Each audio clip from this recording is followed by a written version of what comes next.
Hello everyone, my name is Himanshu Saraswat. I am from Supply TCC CSC branch and which is situated in Andhra Pradesh. So we will do uh, our previous chapter that was remaining in the previous lecture, magnetism and matter. This is chapter 5 of class 12 physics NCERT. तो पहले हमने इसके कुछ concept पढ़ लिए थे जैसे dipole moment of uniform magnetic field, electrostatic analog और मोमेंटम एंड गॉस लॉस पढ़ लिए थे। इस पे कुछ ये कुछ अलग अलग टाइप की ये जो डायग्राम होते हैं, अलग अलग टाइप के मैग्नेटिज्म, अलग अलग टाइप के मैग्नेट्स, ये सारी चीजें देख ली थी। मैग्नेटाइजेशन एंड मैग्नेटिक इंटेंसिटी भी हमने इसके सारे फॉर्मूले देख लिए थे पहली बार। मैग्नेटिक प्रॉपर्टी ऑफ मटेरियल, इसका भी हमने अच्छे से अध्ययन कर लिया। डायमैग्नेटिक हमने टाइम पे कवर कर लिया था, डायमैग्नेटिक क्या होता है, ये सारी चीजें। अब टॉपिक हमारे बचे थे कुछ जैसे कि एक पैरामैग्नेटिज्म एंड फेरोमैग्नेटिज्म, ये दो चीजें हमारी बची हुई। तो पैरामैग्नेटिज्म क्या होता है, इसको थोड़ा मैं इंटर लेके आता हूँ जिससे अच्छा सा देखिए। तो पैरामैग्नेटिज्म क्या है? Paramagnetic substance are those which get weakly magnetized when placed in an external magnetic field। तो एक सीधी बात इसमें ये बताई गई है कि पैरामैग्नेटिक सबस्टेंस वो सबस्टेंस होते हैं जिनको अगर मतलब वीक मतलब मैग्नेटिक फील्ड क्षेत्र में रख दिया, मतलब वीक है यहाँ पर मैग्नेटाइज्ड है, तो मतलब एक एक्सटर्नल मैग्नेटिक फील्ड के क्षेत्र में रख दिया है तो वो वीकली मैग्नेटाइज हो जाते हैं। ओके, मतलब जब भी हम किसी भी सबस्टेंस को बाहरी मतलब एक्सटर्नल मैग्नेटिक फील्ड में रखेंगे तो वो थोड़ा बहुत मैग्नेटाइज हो जाएगा, मतलब बहुत कम होगा, ज्यादा नहीं होगा, वीकली मैग्नेटाइज हो जाएगा। तो ऐसे सबस्टेंस को हम पैरामैग्नेटिक सबस्टेंस बोलते हैं। They have tendency to move from a region of weak magnetic field to strong magnetic field. They get widely attracted to a magnet. तो क्या होता है ना कि ये जैसे आप लोहा ले लिया जाए, तो लोहा अगर आप लोहे के पास में अगर चुंबक रखते हैं तो पहले तो मतलब वो जमीन पर रखा है, उसमें कुछ फ्रिक्शन भी लग रहा है, इसलिए थोड़ा दूर रखेंगे चुंबक को तो पास में नहीं आता। जैसे ही चुंबक को और पास लेते जाते हैं, पास पास, अब ऐसा इतना पास आ जाए जिस टाइम पर इन दोनों के मतलब जो अट्रैक्टिव फोर्स होता है वो उस फ्रिक्शन फ्रिक्शन को रोक दे, तो इस टाइम पर वो खींच के चला जाता है, मतलब कम मैग्नेटिक फील्ड से ज्यादा मैग्नेटिक फील्ड की ओर चला जाता है। जैसे आप ऐसे अगर कहीं पे भी ऐसा कुछ रख दिया, ओके, तो अगर जैसे हमें ये कुछ चीजें रखी, एक बाहर मैग्नेटिक मैग्नेट रख दी है, मान लीजिए बाहर मैग्नेटिक में, और बाहर ये कुछ चूरा रख दिया है, लोहे का चूरा, जो लोहार की दुकान पर मिल जाता है आसानी से, तो उस चूरे को रख दिया। तो अगर हम थोड़ी देर बाद बाहर मैग्नेट को रखेंगे तो क्या प्रतीत होगा, ये इस टाइप का कुछ स्ट्रक्चर बना लेगा, ये कुछ इस टाइप का स्ट्रक्चर बना लेगा,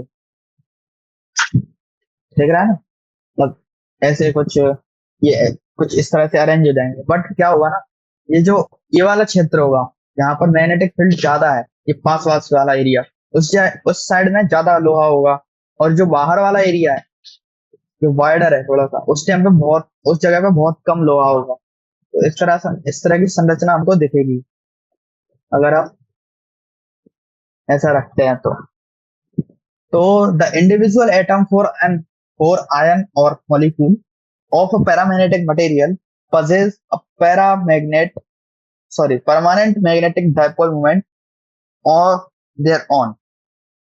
तो क्या करता है ना, एक possess करता है परमानेंट मैग्नेटिक डायपोल मोमेंट को उस मटेरियल में पैरामैग्नेटिक। ओके, तो ऑन अमाउंट ऑफ और the oscillate random thermal motion of atom, no net magnetization is seen। in presence of external field B naught, which is strong enough, and at low temperature, the individual atomic dipole moment can be made to align and point in the same direction as B naught. Okay, तो क्या है ना कि एक ऐसे मान लीजिए एक नेट मैग्नेटाइजेशन मतलब कहीं दिखा है, तो low temperature the individual sorry ये दूसरी लाइन चला गया, in presence of an external magnetic field, मतलब एक मैग्नेटिक फील्ड है बी नॉट हमारे पास, which is strong enough and at low temperature, उसका टेम्परेचर भी लो है इस जगह पर, the individual atomic dipole moment can can made to align and point in the same direction as B naught. Okay,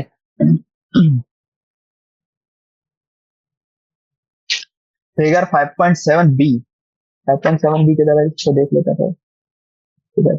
ये रहा. तो इस टाइप का मतलब स्ट्रक्चर बनता है अगर हम एक मैग्नेटाइज क्या बोलते हैं, एक पैरामैग्नेटिक कुछ मटेरियल रखते हैं मैग्नेटिक फील्ड में. Okay, so the bar magnetic material placed in an external field, the field line get concentrated inside the material and the field inside is enhanced. In the most cases, the enhancement is slight, being 1 part of 10 power 5. When placed in a non-uniform magnetic field, the bar will tend to move from weak field to strong. Okay. Some paramagnetic material are aluminum, sodium, calcium, oxygen, and copper chloride. For a paramagnetic material, both chi and mu r depend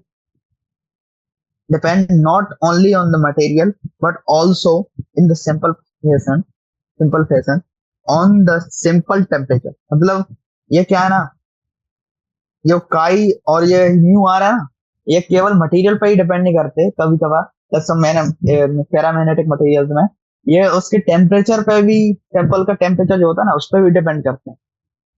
okay, तो as a field is increase और the temperature is lowered, the magnetization increase until it reaches the saturation value, at which point all the dipole are perfectly aligned with the field.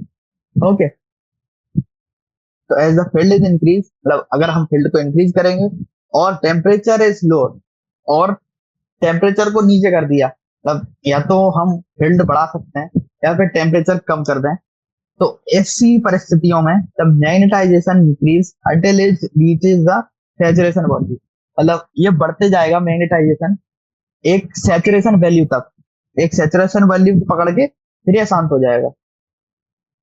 Okay, at which point all the dipole are perfectly aligned with the field. तो जिस time पर क्या होगा, उस saturation value पर सारे जितने भी डायपोल होंगे वो मैग्नेटिक फील्ड से अलाइन हो जाएंगे. मतलब अगर मैग्नेटिक फील्ड ऐसे जा रही है, ऐसे है मैग्नेटिक फील्ड की डायरेक्शन, तो जो डायपोल मूवमेंट है डायपोल्स उसकी भी डायरेक्शन ऐसे ही हो जाएगी. ओके, तो ये तो हुआ हमारा पैरामैग्नेटिज्म. अब आते हैं थोड़ा सा फेरोमैग्नेटिज्म की ओर. तो ferromagnetic substance are those which get strongly magnetized when placed in an external field. तो इसका भी सीधा फंडा उसी जैसा है, बस इसमें थोड़ी सी बात अलग हो जाती है कि अगर इनको बाहरी मतलब एक्सटर्नल मैग्नेटिक फील्ड की मतलब एक्सटर्नल फील्ड में रखते हैं तो ये हाईली मैग्नेटाइज्ड हो जाते हैं फेरोमैग्नेटिक सब्सटेंस. समझ में आया ना? They have strong tendency to move from a region of weak magnetic field to strong magnetic field. तो जायज सी बात है, अगर ज्यादा मैग्नेटाइज्ड हो जाएगा तो उसमें ज्यादा पावर हो जाएगी मैग्नेटिक मतलब मैग्नेटिक फील्ड की तरफ, मतलब जो मैग्नेटिक क्षेत्र होगा ना उस साइड जाने की. अगर कम मैग्नेटिक फील्ड है वहां पर तो वो चाहेगा कि ज्यादा में चले जाए वो, और उसको खुद और ज्यादा पावर लेने की मतलब होगी. ओके, तो इसके पास ज्यादा टेंडेंसी होगी that is they get strongly attracted to a magnet. तो ये क्या होती है ना, कुछ कुछ मैग्नेटिक आपने सुनी होंगी, बहुत ज्यादा ऐसे बहुत ज्यादा मैग्नेटिक होती हैं, एक बार चिपक जाए तो छूटे ही ना, ऐसा कुछ मैग्नेट होती हैं, तो वो फेरो मैग्नेटिक सब्सटेंस की बनी हुई थी। Okay, the individual atom of iron in a ferromagnetic material possesses a dipole moment as in a paramagnetic material. However, they interact with one another in such a way that they spontaneously align domain. The explanation of this cooperative effect require quantum mechanics and is beyond the scope of this textbook. अब इसके बारे में क्या ही ज्यादा बोलूं, इन्होंने पहले ही लिख दिया है कि इसके जो मटेरियल है बियॉन्ड है इस टेक्स्ट बुक के। कोई ना, आप फेरोमैग्नेटिक को सीधा ये जान के याद रखें कि ये एक्सटर्नल मैग्नेटिक फील्ड में हाईली मैग्नेटाइज हो जाती है और इसके पास बहुत ज्यादा टेंडेंसी होती है, हाई टेंडेंसी होती है एक वीक मैग्नेटिक क्षेत्र से हाईली मैग्नेटिक क्षेत्र में जाने की। तो each domain has a net magnetization. Typical domain size is 1 millimeter and the domain contains 10 power 11 atom. In the first instance, the magnetization varies randomly from domain to domain and there is no bulk magnetization. There, this is shown in 5.8. The 5.8 ये है। तो इसमें ये में बताया गया है कि रेंडमली ऐसे ऐसे बिखरे हुए होते हैं डायपोल्स किसी भी डायरेक्शन में। Okay, in the first instance the magnetization varies randomly. Okay, when we apply extra magnetic field, तो क्या होता है ना, पहले तो जो मैग्नेटिक सब्सटेंस होते हैं फेरोमैग्नेटिक सब्सटेंस, उनमें ऐसे जो मोमेंट होते हैं ना, डाइपोल मोमेंट, वो किसी भी डायरेक्शन में होते हैं उल्टे सीधे, मतलब फिर कैंसिल एक दूसरे को करते रहते हैं। लेकिन जब जब जब हम इसमें हाईली मतलब मैग्नेटिक फील्ड लगाते हैं, एक्सटर्नल मैग्नेटिक फील्ड, तो क्या करते हैं ना, सारे मैग्नेटिक फील्ड की डायरेक्शन में अलाइन हो जाते हैं, जिससे एक बहुत पावरफुल इनको अट्रैक्शन मतलब मैग्नेटिक शक्ति प्रदान होती है, समझ रहे हो ना। ओके, तो this is shown okay when we apply an external field. Okay, ये समझ में आ गया, सब तो बता दिया। The existence of domains and their motion in B naught are not stuck to a cell. One may observe this under a microscope after sprinkling a liquid suspension of powdered ferromagnetic substance of sample. This okay, ये experiment सा बताया गया है कि ऐसा कुछ करके अपन ferromagnetism को दिखा सकते हैं। अब सिंपली कह सकते हैं, वैसे क्या है ना, फेरोमैग्नेटिक सब्सटेंस जो होते हैं वो थोड़े से रेयर टाइप के होते हैं, मतलब बहुत कम मिलते हैं या फिर महंगे होते हैं।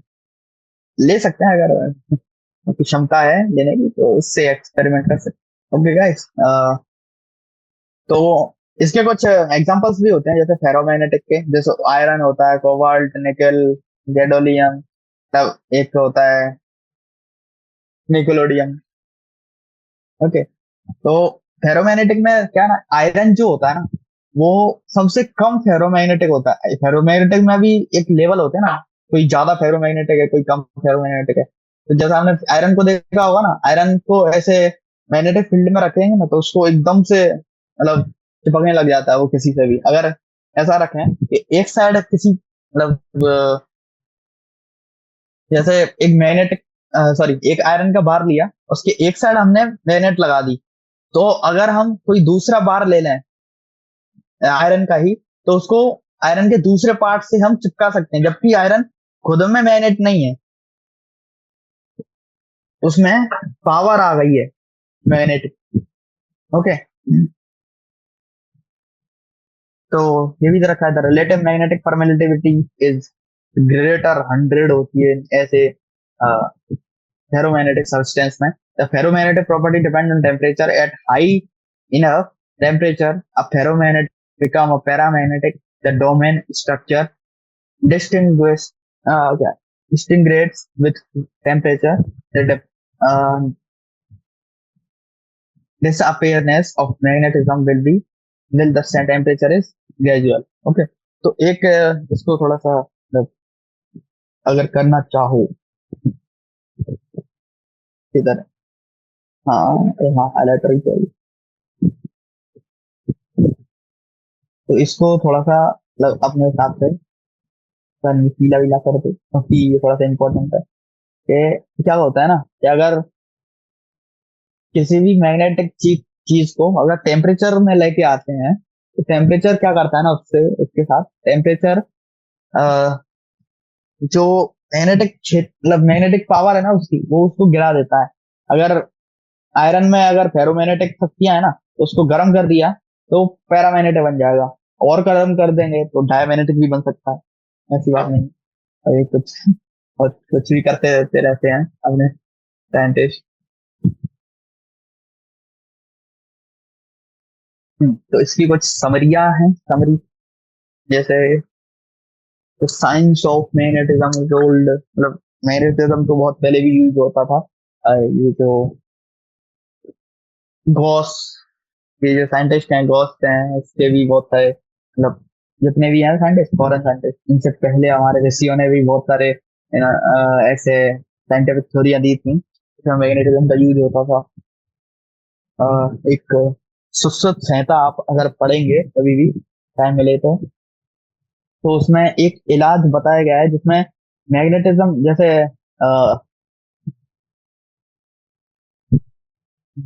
जो एमआरआई होता है ना, एमआरआई उस जैसा एक इलाज का उसमें वर्णन किया गया है। तो आप देख सकते हैं अगर कभी भी मन हो तो टाइम अभी बर्बाद करने की जरूरत नहीं, तो ये आप अपनी जेई पर ध्यान लगाइए। ओके। हाँ,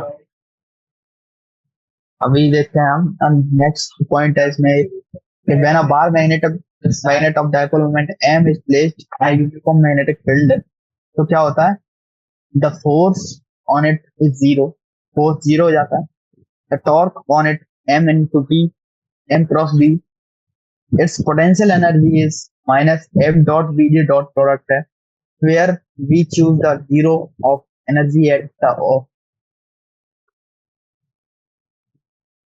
Okay, when m is perpendicular to b, तो इसके कुछ रूल्स हैं, ये फोर्स जीरो कर देता है अगर कांस्टेंट यूनिफॉर्म मैग्नेटिक फील्ड लिया तो। अगर यूनिफॉर्म नहीं है, थोड़ा वेरी कर रहा है, तो फोर्स आ जाएगा।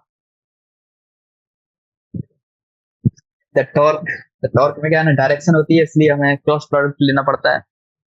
क्रॉस प्रोडक्ट का राइट राइट हैंड रूल भी होते हैं। ओके,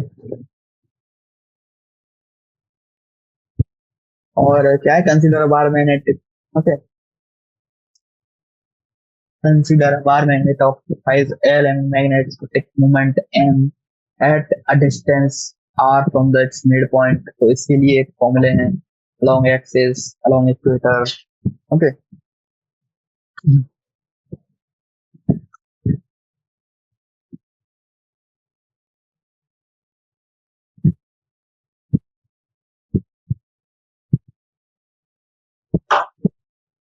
तो ये एक फॉर्मूला है, गॉस लॉ का फॉर्मूला है। Consider a material placed in an external magnetic field V nought, the magnetic intensity is defined as H equal to V nought upon.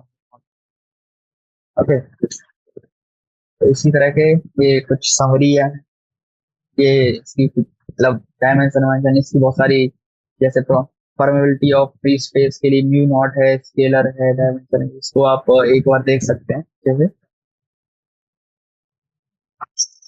ताकि इसका अच्छे से तुम यूज कर सको जो पॉइंट टू पॉइंट करना।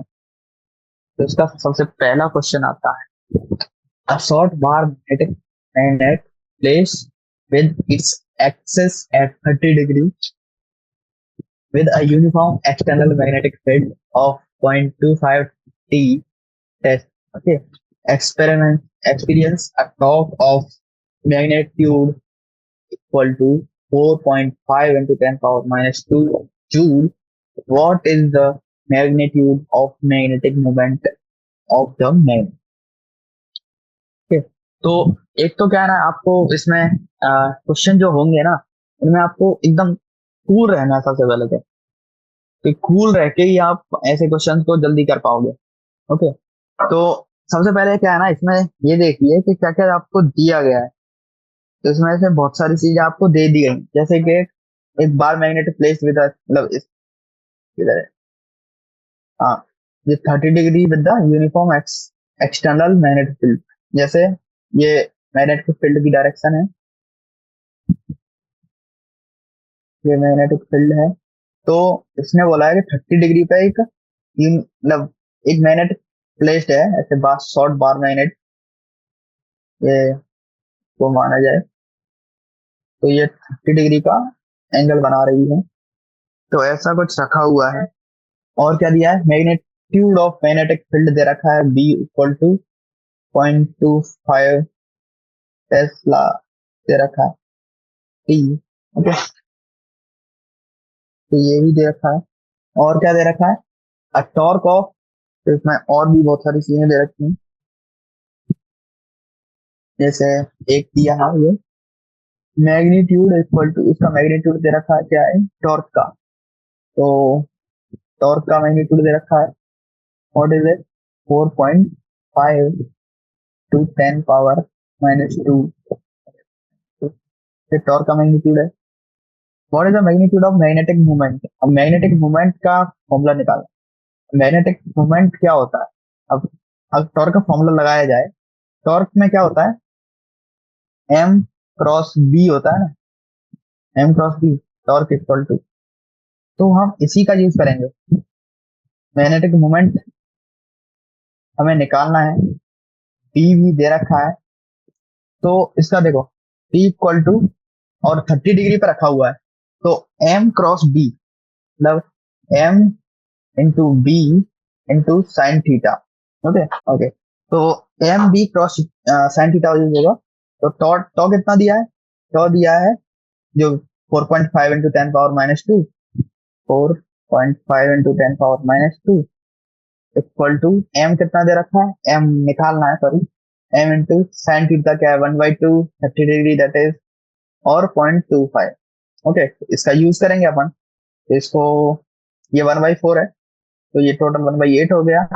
M equal to 4.5 into 10 power -2 into 8, multiply कर देंगे, 8 से इधर मल्टीप्लाई करें तो 8 पॉइंट। ओके, तो ये हो गया 6 पॉइंट मतलब 0.636, इतना आ गया मैग्नेटिक।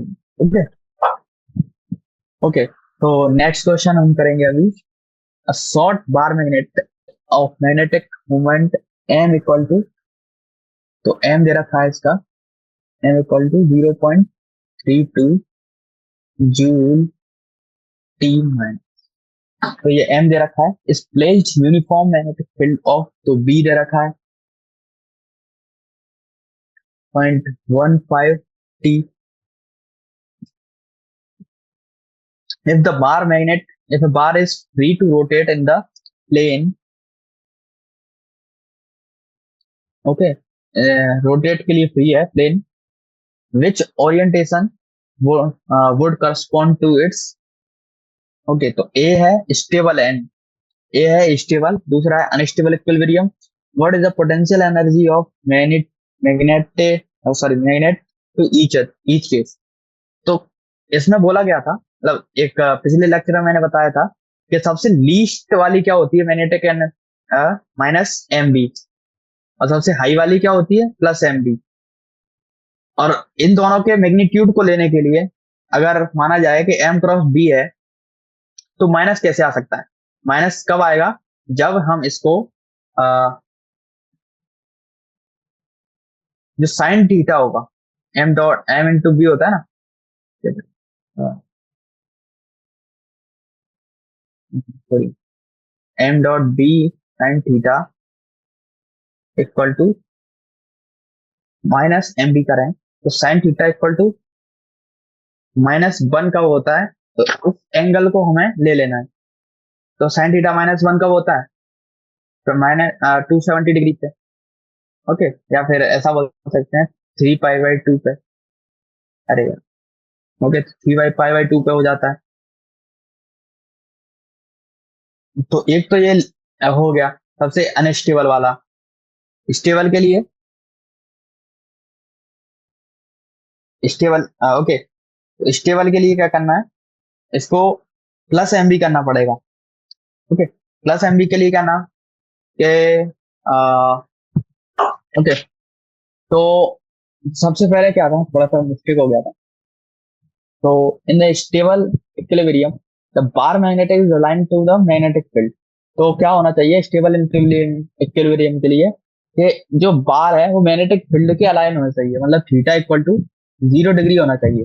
अब 0 डिग्री थीटा होगा तो माइनस एम बी और theta equal to cos theta -1 होगा। तो ओके, कॉस थीटा, ओके, तो माइनस एम बी होता है, minus M B cos theta. तो अगर हम कॉस थीटा 0 रखेंगे तो 1 हो जाएगा, तो माइनस एम बी। ओके, तो ये हो जाएगा स्टेबल। अगर हम इसे थीटा इक्वल टू 180 ले जाएं तो ये हो जाएगा अनस्टेबल, अपोजिट डायरेक्शन में। ओके, तो सेम ऐसा ही क्वेश्चन है ये। ओके, तो अब आते हैं अपने नेक्स्ट क्वेश्चन पर, दैट इज 5.3। तो 5.3 में क्या कहा गया है, 5.3 में कहा गया है कि close a closely wound solenoid of uh, क्या है, closely wound solenoid of 800 turn and area of cross section 2.5 into 10 power minus 4 meter square carries a current of 3 ampere. Explain the sense in which the solenoid act like a bar magnet. What is its associated magnetic moment? Okay, तो हमें given क्या क्या है सबसे पहले ये देख ले। तो सबसे पहले गिवन है हमारे पास एन का वैल्यू दैट इज 800। एक एक कहां से आ गया, तो 800 हो गया, गिवन है। एन तो बहुत अजीब चल रहा है। Okay, तो और ए एरिया दे रखा है हमें, एरिया कितना दे रखा है, एरिया दे रखा है 2.5 इंटू 10 पावर -4। ओके, और करंट दे रखा है, करंट दे रखा है कितना, 3 एम्पियर। तो ये कुछ कुछ चीजें हमें दे रखी हैं। तो magnetic field develop along the axis of solenoid, therefore current carrying solenoid like a bar magnet. Okay, तो क्या हुआ, जो मतलब वायर है अपना, मतलब सॉरी सोलेनॉइड है, वो एक बार मैग्नेट की तरफ बिहेव करने लगेगा। तो इसके लिए हम मैग्नेटिक मोमेंट क्या निकाल सकते हैं, एन आई ए, डायरेक्ट इसका फॉर्मूला लगा सकते हैं, that is 800 into 2.5 into 10 power -4 into 3, that is 0.6 J T minus. Okay, along the axis of solenoid. तो ये हो गया हमारा क्वेश्चन नंबर 3। अब क्वेश्चन नंबर 4 की तरफ जब आते हैं अपन, तो क्वेश्चन नंबर 4 में क्या है, if the solenoid,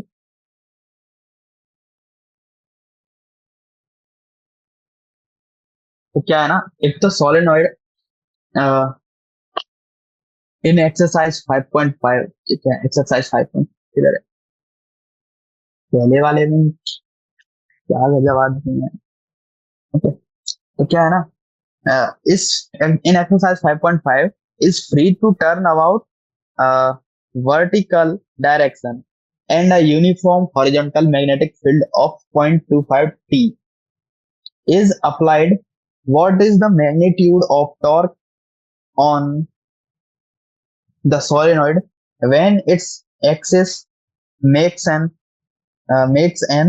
angle of 30 degree with the direction of applied field? तो इसमें क्या क्या चीज दे रखी है, तो सबसे पहले मतलब हमारे पास एक सोलिनॉइड है, is free to turn about the vertical direction. तो वर्टिकल डायरेक्शन में टर्न हो सकती है with the uniform horizontal magnetic field. तो इसमें मैग्नेटिक फील्ड भी दे रखी है हमारे पास। तो मैग्नेटिक फील्ड क्या कितनी दे रखी है, इसका हम पता लगा लेंगे। ये जो दिया है, कितना दिया है, 0.25 टी दे रखा है। Okay, is applied, what is the magnitude of torque on the solenoid which when its axis makes an angle of 30 degree with the direction of applied।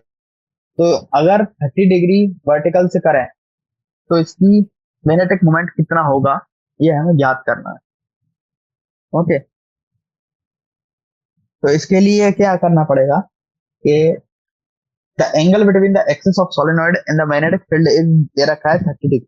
तो magnitude of magnetic field is they रखा है ये भी 0.25 and the magnetic moment is 0.6, ये भी given है हमारे पास।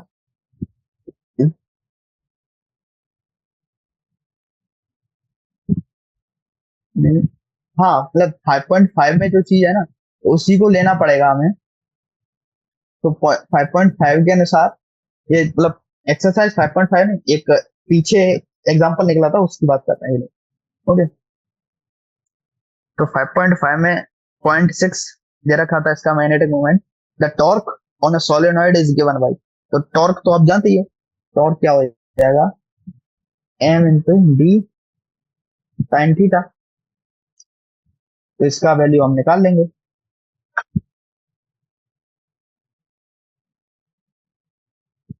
Okay,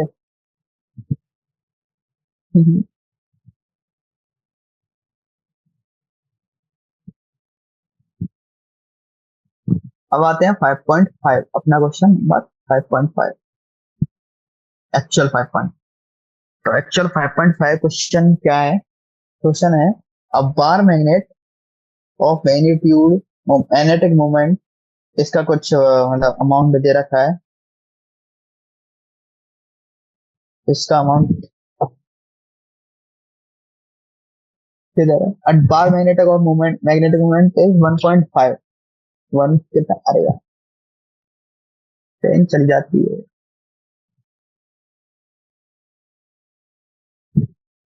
तो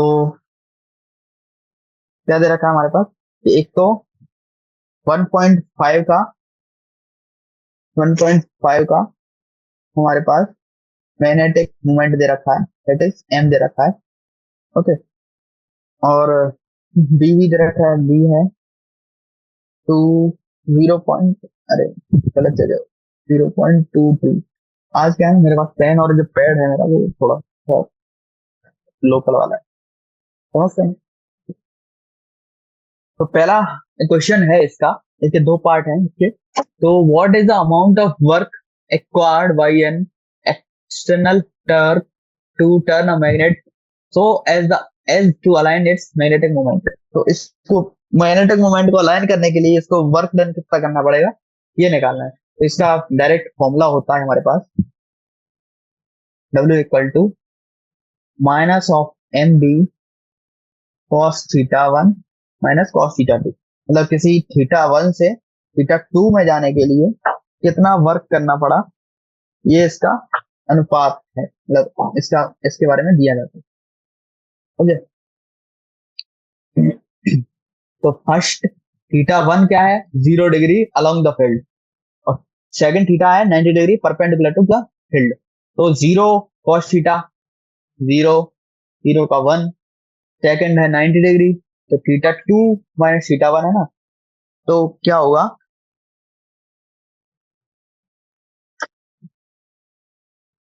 तो क्या होने वाला है W इक्वल टू जो एम बी का मल्टीप्लाई कर देंगे, एम बी का मल्टीप्लाई करने पर 0.33 आने वाला है इंटू 0 - 1, तो ये हो जाएगा प्लस का 0.33 जूल वर्क। ठीक है, तो सेकंड में क्या कर रहे हैं अपन, 0 डिग्री से 180 डिग्री ले जा रहे हैं।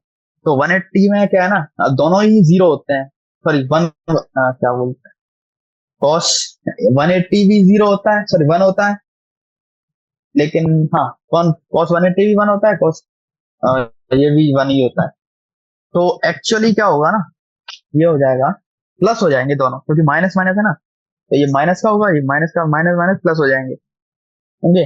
तो 1.5 इंटू 0.22 इंटू टू हो जाएगा ना, तो ये हो जाएगा 0.66। अभी आते हैं अपने बी वाले क्वेश्चन पे। बी में क्या दे रखा है कि what is the torque on the magnetic magnet in case one and case two. Case one and case two के हिसाब से पहले वाले केस में क्या है ना, थीटा इक्वल टू 90 डिग्री है, तो 90 डिग्री में टॉर्क का फॉर्मूला तो आपको पता ही है, एम बी साइन थीटा। तो साइन थीटा में 90 डिग्री की जगह रखेंगे तो ये हो जाएगा वन, मतलब 1 sin थीटा है ना, तो M B into one. Second वाले में क्या है, थीटा की वैल्यू 180, तो ये हो जाएगा 0। साइन थीटा 180, मतलब साइन 180 की डिग्री 0 होती है ना, तो 0 हो जाएगा। ओके, तो ये हुआ हमारा 5.5 क्वेश्चन। अब चलो कर लेते हैं।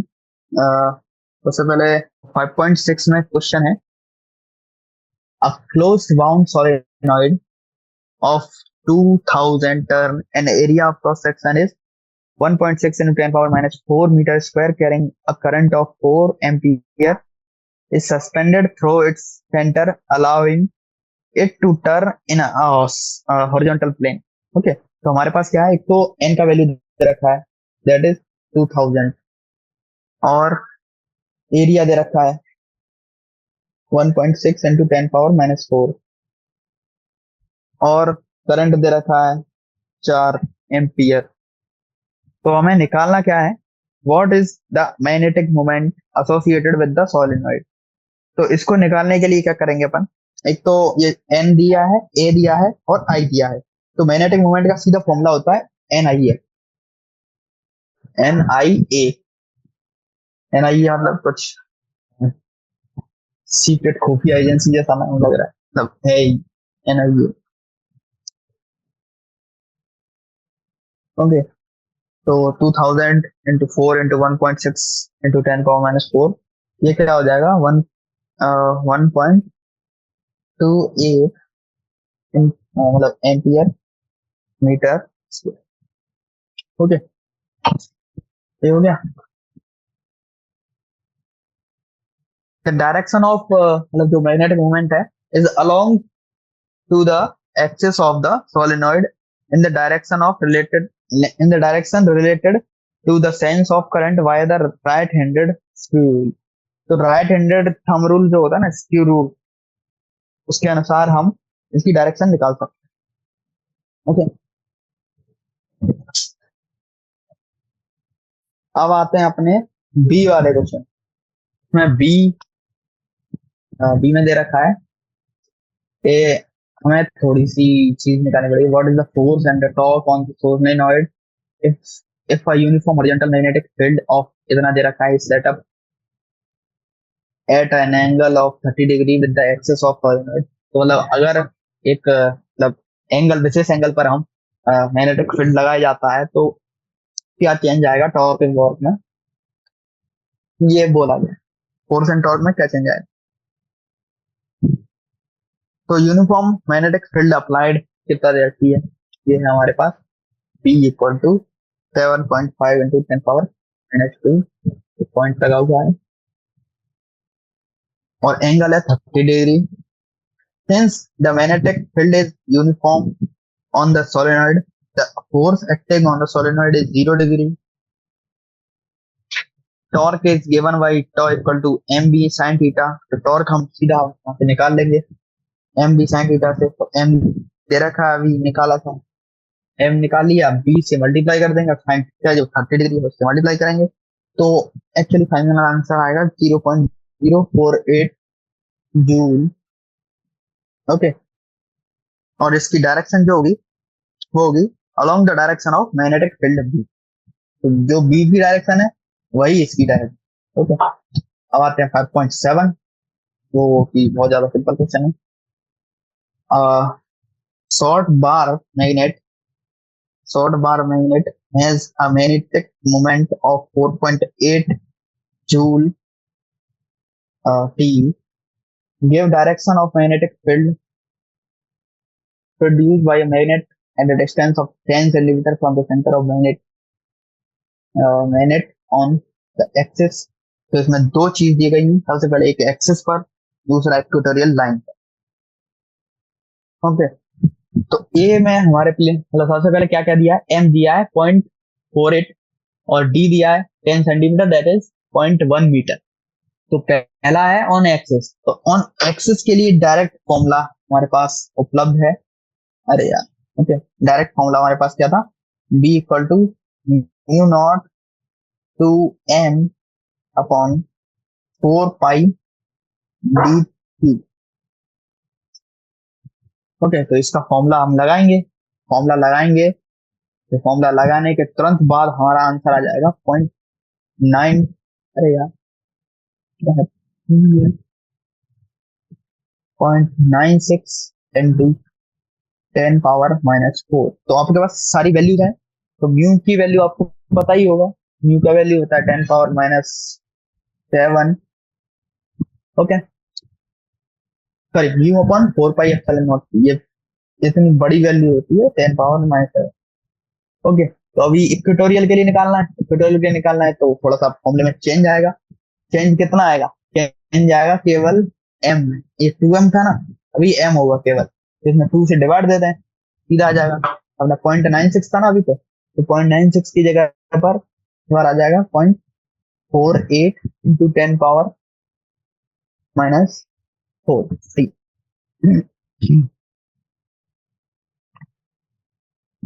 ओके, तो अभी अब आ जाते हैं अपने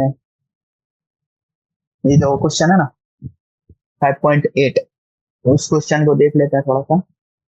तो 5.8 क्वेश्चन जो मतलब इस तरह से के जो क्वेश्चन होते हैं ना, एक तो इस क्वेश्चन में क्या होता है, थोड़ा सा एक बड़ी सी कुछ बना के दे देते हैं अपने हिसाब से ही, एक बड़ी सी कुछ कहानी। तो उस कहानी को पहले पढ़ो और उसके बाद अपनी आंसर निकालो। तो इसमें थोड़ा सा कभी कभी क्या है ना, बच्चे थोड़ा सा फेल हो जाते हैं। लेकिन इसमें आपको ज्यादा घबराने की जरूरत नहीं होती। इसमें बस आपको क्या क्या चीज दिए हैं उनको निकाल लीजिए बाहर। कि सबसे पहले क्या दिया हमारे पास इस क्वेश्चन में, short bar magnet place in horizontal plane has its axis aligned along the magnetic north south direction. Null points are found on the axis of the magnet at 14 are found magnet at 14 centimeter from the center of the magnet. The earth's magnetic field at the place is 0.36 g and the angle of dip is 0. What is the total magnetic field on the normal bisector? इतना सारा चीजें दी गई हैं, तो छोड़िए। तो सबसे पहले हमें क्या निकालना है, सीधा का सीधा, as the null point are on the axis of the bar magnet, therefore तो हमारे पास एक चीज है कि सीधा हम v1 equal to mu nought 2m upon में 4 पाई डी क्यू, ये हम एक्सेस पर है तो एक्सेस के हिसाब से हम ये वाला फॉर्मूला लगा सकते हैं जो कि हमारा एक्स के बराबर होगा। ओके, तो अगर इक्वेटोरियल पे होती, इक्वेटोरियल के लिए v2 equal to mu nought upon m upon से 4 पाई डी क्यू, तो इसका यूज कर लेंगे। और मतलब ये b है v2, तो नेट क्या होगा, नेट होगा v2 plus h, that is, इसको निकालने भी जाए तो h/2 होगा ना, ये h है तो h/2 होगा। ओके, तो 3h/2 प्लस ये मतलब ये टोटल हो जाएगा 3h/2। ओके, और h का वैल्यू हमें दे रखा है, h का वैल्यू कितना है 0.36 जी। h का वैल्यू कितना है 0.36 जी। ओके, बाई 2 इंटू ये ऊपर 3/2 से मल्टीप्लाई कर देंगे तो हो जाएगा 0.54 जी। ओके, तो ये ऐसे क्वेश्चन क्या ना, एक तो होते सिंपल है बट दिखते थोड़े से कठिन है। तो इसी के साथ हमने अपना मैग्नेटिज्म एंड मैटर ये हमने खत्म कर लिया है। अभी नेक्स्ट चैप्टर हम कुछ और नए इंटरेस्टिंग चैप्टर के साथ वापस लौटेंगे। तो इसी के साथ ये आज एक्सरसाइज सारी खत्म हो गई है, चैप्टर पूरा खत्म हो गया है। इसको आप अच्छे से इसके क्वेश्चन लगाइए। अगर आपके पास कोई बुक है एक्स का तो उस बुक से आप इसके क्वेश्चन लगा सकते हैं जो आपके लिए जेई में बहुत ज्यादा फायदेमंद रहेगा। तो मैग्नेटिज्म एंड मैटर इसको यहीं समाप्त करते हैं। धन्यवाद, गुड बाय।